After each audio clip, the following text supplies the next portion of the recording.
আজকে 16/12/2024 আবার জয়দীপ মুখার্জি, আবার কিছু ধান্দাবাজি, আবার কিছু আপনারা না চাইতেও জোর জার করে একটা আপডেটের ভিডিও নিয়ে হাজির। ব্যাপারটা দেখুন, আমি বলেছিলাম যে জুন জুলাই মাস অবধি আমাকে সহ্য করতেই হবে। কে বলতে পারে যে এই জুন জুলাই মাসের মধ্যেই আমি আপনাদের কাছে খুব প্রিয় হয়ে উঠলাম। যাই হোক, বড় বড় কথা না বলে আপডেটগুলো দেওয়ার চেষ্টা করি।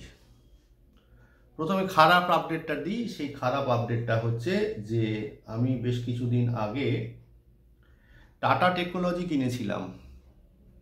সেটা টাটা টেকনোলজি কত দাম একটু দেখতে দিন, খুঁজে পাচ্ছি না, একটু দাঁড়ান।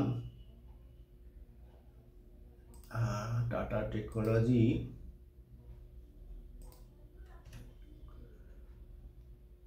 টেকনোলজি আমি 963 টাকা 40 পয়সায় বোধহয় কিনেছিলাম। 932 টাকা 30 পয়সায় লস বুক করলাম। 10টা কিনেছিলাম, দেখলাম 288 টাকা মতো লস হয়েছে। লসটা নিলাম, কেন আমার স্টপ লস ট্রিগার হয়ে গেছে। তার বিনিময়ে আজকে এমবেসি না, ওই এমবি ইন্ডাস্ট্রি বলে একটা স্টক গতকাল বলেছিলাম, সেটা বাই করলাম হাইয়ের ওপরে, যথারীতি নিচে চলছে। আর একটা অ্যাকাউন্টে ব্লিজ জিভিএস কিনলাম। আর স্বরাজ ইঞ্জিনিয়ারিংটা কিনেছিলাম। স্বরাজ ইঞ্জিনিয়ারিংটা কিনেছি 3274 টাকায়, অনেকটাই পুড়ে গেছে, 3215 টাকায় লাট খাচ্ছে। এবার ভালো কথাটা বলি। ভালো কথাটা হচ্ছে যে সুন্দরম এই কি বলে অম্বর 5807 টাকা 50 পয়সায় আমি একেবারে ফিজিক্যালি বাই করেছিলাম। আমার একটা মোটামুটি টপ লস ধরা ছিল 5770 টাকা। 5770 টাকা অনেকবার ভেঙেছে এবং যেদিনকে মার্কেটটা অনেক পড়ে গেল সেদিনকে 5600 টাকায়, মানে 5600 সামথিং চলে এসেছিল। আমি তাও কাটাইনি। তার কারণ হচ্ছে যে যখনই না এরকম মার্কেটে প্যানিক সেল হয়, যে স্টকগুলো আমি হোল্ড করি সেই স্টকগুলোকে আমি কাটাই না, একটু দেখি। তো তার ফলস্বরূপ আজকে আমি ওটা 6021 টাকা 50 পয়সায় বেচতে পারলাম। এবার এই ট্রেডের পেছনে একটু মানে বিষয়টাকে একটুখানি বলি। আমি জানি আপনারা সবাই জানেন, তাও জোর করে বলি। তার কারণ যদি কারোর উপকারে লাগে। একটা ক্যাপশন ছিল, যা বলিব মিথ্যা বলিব, মিথ্যা বলি আর সত্য বলিব না। ব্যাপারটা হচ্ছে যে উল্টো।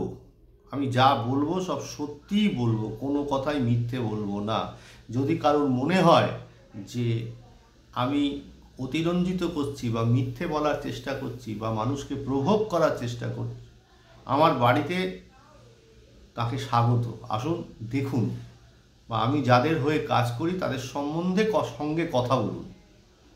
তো যাই হোক, সেটা হচ্ছে কি যে আমি যেটা লক্ষ্য করছিলাম, প্রথমত হচ্ছে এই অম্বর স্টকটা 52 হাই করা একটা স্টক।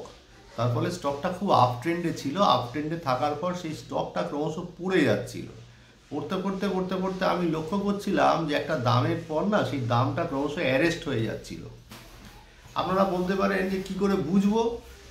এই বোঝাটা কিন্তু জানেন তো, মানে যদি ধরুন ভগবান বিষ্ণু এসে আপনাদের টেকনিক্যাল ক্লাস দিল, তাহলেও মনে হয় সুবিধে হবে না। এটা না অনুভব করতে হবে।